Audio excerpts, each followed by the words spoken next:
রহস্য রোমাঞ্চে ঘেরা বাংলা তথা বিশ্ব সাহিত্যের নানান গল্প নিয়ে আসছি আমরা আমাদের চ্যানেল মৃতের শহর। হ্যালো এভরিওয়ান, আমি সুপ্রতিম। আপনারা শুনছেন সাসপেন্স স্টেশন মৃতের শহর। আজ আপনাদের জন্য অরুণ কুমার হালদারের বিষ্ণুজির ঘর। শুরু হচ্ছে আজকের গল্প।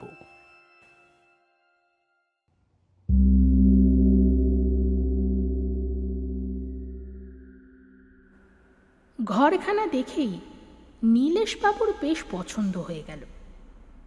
ছিমছাম পরিষ্কার পরিচ্ছন্ন ঘর, একখানা ইজি চেয়ার, দুটো বসার চেয়ার, ছোট টেবিল, বইয়ের র্যাক, খাটে টান টান করে ধপধপে সাদা চাদর পাতা। বৈজনাথ পূব দিকে জানলাটা খুলে গেল। জানলার নিচেই বিরাট গঙ্গা। সকালে সূর্যের আলো সেখানে চিকচিক করছে। জলে দু চারটে ছোট কালো নৌকাও ভাসে। দিগন্ত ঘেঁষে সবুজ ঘাসের সমারোহ, ঠিক যেন পটে আঁকা ছবি। ঝিরঝিরে নরম হাওয়ায় ঘরখানা ভরে গেল। নিরিবিলিতে সাহিত্য রচনা করার আদর্শ জায়গা। অনেকদিন ধরে ঠিক এমনি একখানা ঘর নীলেশবাবু খুঁজছিলেন। সিঁড়ি ভেঙে ক্লান্ত হয়ে পড়েছিলেন তিনি। ইজি চেয়ারটায় হেলান দিয়ে বসে পড়লেন। ঠান্ডা হাওয়ায় তার চোখ যেন বুজে আসতে লাগলো।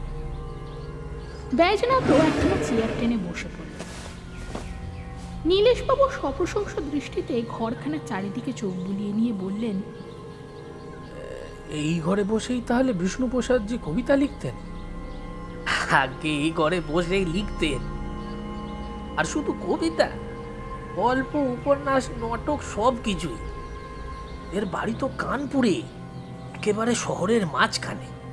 লোকজন গোলমাল চারিদিকে, সেখান থেকে মাঝে মাঝে পালিয়ে আসতেন এই বেনারসে।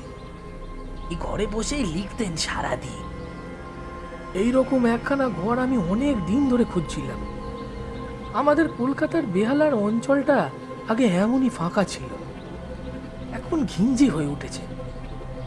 মন দিয়ে লিখতে বসাই দায়। ঘরে দুটো সেকেলে ধরনের দেওয়াল আলমারি, তাতে নীলেশবাবুর জিনিসপত্র সব ধরে গেল। বৈজনাথ নতুন একটা জলের কুঁজোও আনিয়ে দিল। বলল, এই দোতলায় বসে আপনি সব কিছু পাবেন। চা নাস্তা সব এখানেই দিয়ে যাবে, আপনাকে নিচে আর নামতে হবে না। দোতলাটা বড় ফাঁকা দেখছি, ভুতুরে বাড়ির মতো। বিষ্ণুজি ওপরে কাউকে আসতে দিতেন না। এই ঘরখানাকে সবাই বিষ্ণুজির ঘরই বলে। পাশের ঘরখানায় বিষ্ণুজির এক ভাইপো মাঝে মাঝে এসে থাকে। কদিন আগে কানপুরে গেছে, আবার আসবে। নিচের তলায় দুখানা ঘর ভাড়া আছে। একজন সরকারি অফিসার রাজেশ জয়সওয়াল স্ত্রী ছেলে মেয়ে নিয়ে থাকেন। তিনি আবার বিষ্ণুজির লেখার খুব ভক্ত। বিষ্ণুজি তাকে এনেছিলেন এখানে। আর একজন আছেন, 5 ফাটকে কাপড়ের দোকান আছে তার। ভালোই হলো, মাঝে মাঝে নিচে গিয়ে গল্প গুজব করা যাবে। তবে আমি আবার হিন্দি জানি না। তাতে আর কি হয়েছে, একটু আধটু বলতে পারেন তো, তাতেই হবে। আমি বিষ্ণুপ্রসাদজির নাম শুনেছি, তবে তার লেখা পড়া হয়নি। বাংলায় তার খানচারেক বই অবশ্য অনুবাদ আছে। আপনি আপনি রাজেশজির কাছে বিষ্ণুজির সব বই পাবেন। তিনি আপনাকে ইংরাজিতে সব বুঝিয়ে দেবেন। যাক, আমি যাচ্ছি এখন। আজই আমাকে কলকাতায় ফিরতে হবে যে। বৈজনাথ ওঠবার উপক্রম করে বলল, ও, আর একটা কথা, আপনি এ ঘরের বাইরের কোনো ছেলেপুলেকে একদম আসতে দেবেন না, কেমন? আমি অবশ্য কর্মচারীদের বলে রেখেছি, তবে তারা কাজকর্ম নিয়ে ব্যস্ত থাকে তো সেই ফাঁকে কেউ এসেও পড়তে পারে। বলতে না বলতেই সিঁড়িতে অনেক লোকের পায়ের শব্দ শোনা গেল। কল কল করে কথা বলছিল তারা। ব্যাজনাথ বলল, ওই ওরা আসছে বলে সে দরজার কাছে এসে আদেশের ভঙ্গিতে বলল, এই আজ আর হবে না, যা পালা। নীলেশবাবুও উঠে পড়ে ব্যাজনাথের পাশে এসে দাঁড়ালেন। 10-15 জন ছোট ছেলে মেয়ে হাতে পিঠে বইয়ের বোঁচকাবুচকি নিয়ে এসে দাঁড়িয়েছে। তাদের মধ্যে যে মেয়েটি সবচেয়ে বড় সে বলল, আজ আজ 1 ঘন্টে পড়েঙ্গে চাচাজি। না, এখন আর হবে না। ইনি এসেছেন, থাকবেন এ ঘরে, অন্য জায়গায় গিয়ে পড়ো তোমরা। ছেলে মেয়ে দল হই হই করে প্রতিবাদ করে উঠল। বলল তাদের এখন পরীক্ষা চলছে, না পড়লেই নয়। তা আবার কি, বাড়িতে গিয়ে মন দিয়ে পড়লেই হবে। মেয়েটি बैजनाथ पाए हाथ दिए बोलो, पिछली बार हम मैथ्स में फेल किए थे, अगर इस बार भी फेल हो जाए तो क्लास में प्रमोशन नहीं मिलेगा। प्लीज़ हमें यहाँ पढ़ने दीजिए, हम शोर नहीं करेंगे, गंगा मैया की कसम। সকলেই তার সঙ্গে গলা মেলালো। তারা কোনো গোলমাল করবে না, পড়া শেষ হলেই চলে যাবে। बैजनाथ ধমক দিয়ে বলল, না না, হবে না। এখানে কলকাতা থেকে মেহমান এসছেন, তিনি থাকবেন এ ঘরে। অনেক কাকুতি মিনতি করেও যখন কোনো ফল হলো না, ছেলে মেয়ের দল ম্লান মুখে এক এক করে নিচে নেমে গেল। बैजनाथ নীলেশবাবুর দিকে চেয়ে বললেন, এই এক ঝামেলা হয়েছে। ওদের ধারণা হয়েছে ঘরে বসে পড়লে নাকি ভালো পড়া হয়, পরীক্ষায় নাকি ভালো করে পাস করতে পারা যায়। বলে সে হাসতে লাগলো। নীলেশবাবু বললেন, এসব তো একেবারে কুসংস্কার, এদের এরকম ধারণা হলো কি করে? বিষ্ণুজি মারা যাবার পর থেকে ঘরখানা খালি পড়েছিল। সেই সময় কিছু ছেলে মেয়ে এসে পড়তো এখানে, তারাই এসব রটিয়ে বেরিয়েছে। আর অমনি দলে দলে ছেলে আসছে। ছেলে মানুষ তো, জ্ঞান বুদ্ধি হয়নি এখনো। না না, আপনি এদের একদম ঢুকতে দেবেন না। ঢুকবে আর কি করে? আমি রাত 12টা পর্যন্ত লিখি, সকালে ঘুম থেকে উঠতে অনেক বেলা হয়ে যায়। এমন সময় ঘরের দরজা তো বন্ধই থাকবে। সেই ভালো, সেই ভালো। बैजनाथ ঘরের দরজাটা বন্ধ করে দিয়ে চলে গেল। নীলেশবাবু ইজি চেয়ারটাকে একেবারে জানলার ধারে টেনে নিয়ে বসলেন। ভারী চমৎকার লাগছিল তার। এত বড় শান্ত সুন্দর নদীর ধারে নিরিবিলিতে বসে থাকা তারই প্রথম। নীলেশ চট্টোপাধ্যায় বাংলার একজন স্বনামধন্য সাহিত্যিক। অনেক গল্প, কবিতা, উপন্যাস তিনি রচনা করেছেন। ইদানিং তার স্বাস্থ্যটা বেশ ভালো যাচ্ছে না। ডাক্তার তাকে হাওয়া বদলের পরামর্শ দিয়েছেন। কলকাতায় তার প্রতিবেশী बैजनाथ বেনারস শহরের এই বাইরের ঘরখানার ব্যবস্থা করে দিয়েছেন। বিখ্যাত হিন্দি কবি ও ঔপন্যাসিক বিষ্ণুপ্রসাদজির বাড়ি এটা। বছর 2 আগে তিনি মারা যাবার পর ঘরখানা খালি পড়ে আছে। बैजनाथ যা বলেছিল তাই হলো। যথাসময়ে চা, খাবার ইত্যাদি আসতে লাগলো। দুপুরে নীলেশবাবু একটু ঘুমিয়ে নিলেন। বাকি সময়টা কাটলো জানলার ধারে বই পড়ে। সকালে, দুপুরে, বিকেলে, সন্ধ্যায়, রাত্রিতে নদীর এক একটা রূপ। তিনি যত দেখছেন ততই অভিভূত হয়ে পড়ছেন। মাঝে মাঝে তার মনে হচ্ছিল খাতা কলম নিয়ে এখনই লিখতে বসেন, কিন্তু রাত্রে লিখতে বসা তার নিয়ম। সেই অভ্যাসকে এখানে এসে ঠিক ভাঙতে ইচ্ছে হলো না। ট্রেনে আসার সময় তিনি ঠিক করেছিলেন যে কলকাতায় থাকতে যে উপন্যাসখানায় হাত দিয়েছিলেন সেটা এখানে এসে শেষ করে তারপর অন্য রচনায় হাত দেবে। এক প্রকাশক বেশ কিছুদিন ধরে উপন্যাসখানার জন্য তাগাদা দিয়ে আসছে, কিন্তু সন্ধে হতে না হতেই কবিতার একটা কলি গুনগুনিয়ে উঠল। কিছুক্ষণের মধ্যেই কবিতার পুরো আইডিয়াটা মনে দানা বেঁধে উঠল। কবিতা লেখার সময় অবশ্য এইরকমই হয়, কোথাও কিচ্ছু নেই, হঠাৎ একটা ভাব এসে গেল। আবেগটা জুড়িয়ে যাবার আগে লিখে না ফেললে স্বস্তি নেই, তারপর ভুলে যাওয়াও বিচিত্র নয়। রাত্রে খাওয়া দাওয়ার পর ঠিক 9টার সময় তার খাতা কলম নিয়ে বসার কথা। আজও তাই বসলেন। ততক্ষণে কবিতার ভাবে ও ছন্দে তার মনটা কানায় কানায় পরিপূর্ণ হয়ে উঠেছে। খাতা খুলেই অবিরাম গতিতে তিনি কবিতাটা লিখে ফেললেন। সংশোধন করতে আরো কিছু সময় গেল। নীলেশবাবু পারতপক্ষে একদিনে একটার বেশি কবিতা বা গল্প লিখেন না।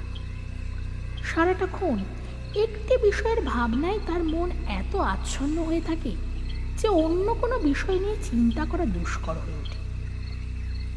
আজ কিন্তু তার ব্যতিক্রম হলো। প্রথম কবিতাটা শেষ করতেই আর একটা কবিতার আইডিয়া মাথায় এসে গেল। তত্তর করে লিখে ফেললেন। সেটার পরিমার্জনা করবার পরই আরো একটা কবিতা লিখলেন। হাত ঘড়িতে দেখলেন 12টা বেজে গেছে। এবার তার শোবার কথা। পরপর 3টি কবিতা লেখার তৃপ্তিতে ঘুমিয়েও পড়লেন তাড়াতাড়ি। 3টে দিন এইভাবেই কাটল। সন্ধে হতে না হতেই কেমন একটা ঘোর মাথায় এসে চেপে বসে। অবশ্য আগের মতোই রাত্রে 9টার সময় লিখতে বসেন, কিন্তু এখন বিশেষ ভাবার দরকার হয় না। ঝড়ের বেগে 2-3 ঘন্টা লিখে যান। এই 3 দিনেই তিনি গোটা 10 কবিতা, 2টো ছোট গল্প লিখেছেন। কলকাতায় থাকতে আরম্ভ করা উপন্যাসখানা সরিয়ে রেখে নতুন একখানা উপন্যাস লেখা আরম্ভ করেছেন। নীলেশবাবু খুব খুশি, আত্মতৃপ্ত। তার সাহিত্যিক জীবনে এ ধরনের অভিজ্ঞতা এই প্রথম। তিনি নিশ্চিত যে চারপাশের এই পরিবেশের গুণেই এই অসাধ্য সাধন সম্ভব হয়েছে। আজ রবিবার। নীলেশবাবুর মনে হলো নিচে একবার নেমে গিয়ে লোকজনের সঙ্গে আলাপ পরিচয় করা ভালো। নিচে যেতে অনেকেই তাকে ঘিরে দাঁড়ালো। বোঝা গেল বাড়িতে একজন বিখ্যাত বাঙালি সাহিত্যিক এসেছেন। খবরটা চারিদিকে বেশ প্রচার পেয়েছে। সেই অফিসার ভদ্রলোক রাজেশবাবু নিজেই এগিয়ে এসে নীলেশবাবুকে নিজের ঘরের মধ্যে ডেকে নিয়ে গেলেন। ঘরের আলমারিতে সারি সারি বই সাজানো। নীলেশবাবু কাছে গিয়ে দেখলেন কিছু ইংরেজি বই, বাকি সবই হিন্দি। কথাবার্তায় বোঝা গেল তিনি বেশ রুচিসম্পন্ন লোক। কৌতূহলবশত নীলেশবাবু একখানা বই বার করে নিলেন। তিনি হিন্দি জানেন না বটে, তবে দেবনাগরী অর্থাৎ হিন্দি অক্ষর চেনেন। বইখানা বিষ্ণুপ্রসাদজির একখানা কবিতার বই। রাজেশবাবু বললেন, হ্যাঁ হ্যাঁ, আসুন আসুন। আমি কিন্তু বিষ্ণুপ্রসাদজির একজন ভক্ত পাঠক। ভারী সুন্দর কবিতা লিখতেন তিনি, শুনুন একটু। রাজেশবাবু কবিতা পড়তে আরম্ভ করলেন। তার সঙ্গে সঙ্গেই ইংরেজিতে তার ব্যাখ্যাও করতে লাগলেন। প্রথম প্রথম বেশ উৎসাহ নিয়ে নীলেশবাবু বিষ্ণুপ্রসাদজির কবিতা শুনছিলেন। 4-5টা কবিতা শোনার পর তিনি কেমন একটা তীব্র অস্বস্তি বোধ করতে লাগলেন। বললেন, উনি কি গল্প টল্পও লিখতেন নাকি? হ্যাঁ হ্যাঁ, শুনুন শুনুন, তারই একটা বিখ্যাত গল্প পড়েছি, শুনে দেখ, ভাল লাগবে। গল্পটা শুনতে শুনতে নীলেশবাবু গম্ভীর হয়ে উঠলেন। রাজেশবাবুকে বাধা দিয়ে বললেন, এখন থাক, আর নয়, আমি যাচ্ছি এখন। বলেই উঠে পড়ে প্রায় অভদ্রভাবেই গটগট করে ওপরে চলে এলেন। গঙ্গার দিকে জানলাটা খোলাই ছিল, তিনি সেদিকে একবারও তাকালেন না। ইজি চেয়ারে ধপ করে বসে পড়ে চোখ বুজে আকাশ পাতাল ভাবতে লাগলেন। হাজারো রকমের চিন্তা তার মাথায় ঘুরছে। পুরো ব্যাপারটাই দুঃস্বপ্নের মতো লাগছিল। গত 3 দিন ধরে প্রবল আবেগ নিয়ে তিনি যা লিখেছেন, তার সঙ্গে বিষ্ণুপ্রসাদের লেখার হুবহু মিল। মনে হয় যেন বিষ্ণুপ্রসাদজি নিজে বাংলায় রচনা করেছেন।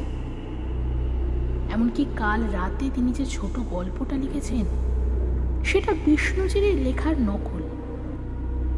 নাম, চরিত্র, পরিবেশ সব মিলে যাচ্ছে। কি হলো তার?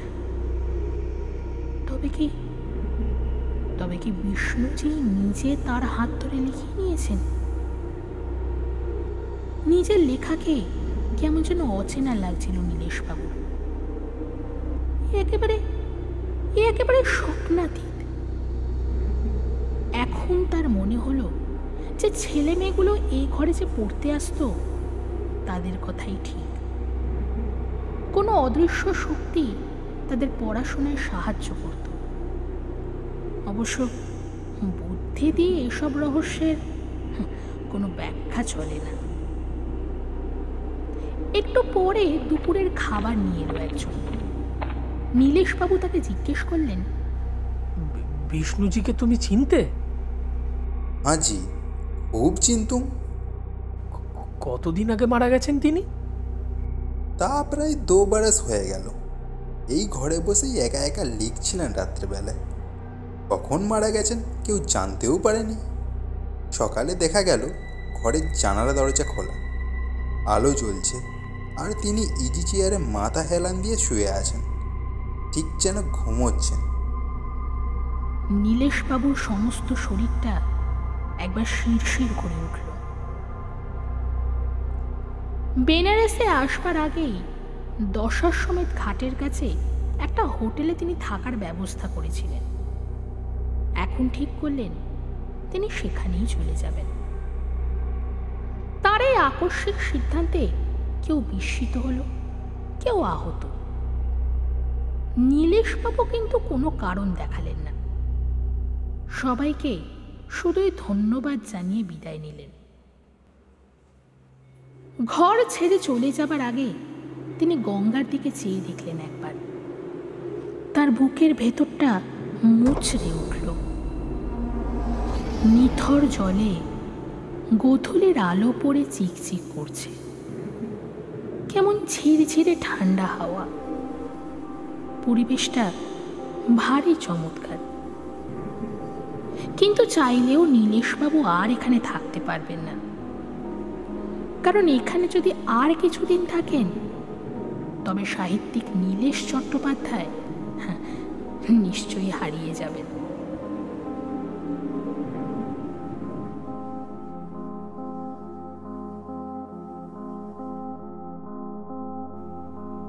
শুনছিলেন আমাদের আজকের গল্প বিষ্ণুজির ঘর। রচনা অরুণ কুমার হালদার। নীলেশবাবু ও बैजनाथের ভূমিকায় সুপ্রতিম, রাজেশবাবুর ভূমিকায় সন্দীপ, খাবার দেবার লোকের ভূমিকায় সমীর, গল্পের কথক ও মেয়েটির ভূমিকায় আমি শুভপ্রিয়া। আমাদের উপস্থাপনা যদি আপনাদের ভালো লেগে থাকেন তাহলে প্লিজ আমাদের চ্যানেলটিকে সাবস্ক্রাইব করুন। আমাদের ফলো করতে পারেন আমাদের ফেসবুক ও ইনস্টাগ্রামের পেজে সাসপেন্স স্টেশন মৃতের শহর এই নামে। দেখা হচ্ছে খুব তাড়াতাড়ি আরেকটি নতুন রোমাঞ্চকর পর্ব নিয়ে। সঙ্গে থাকুন।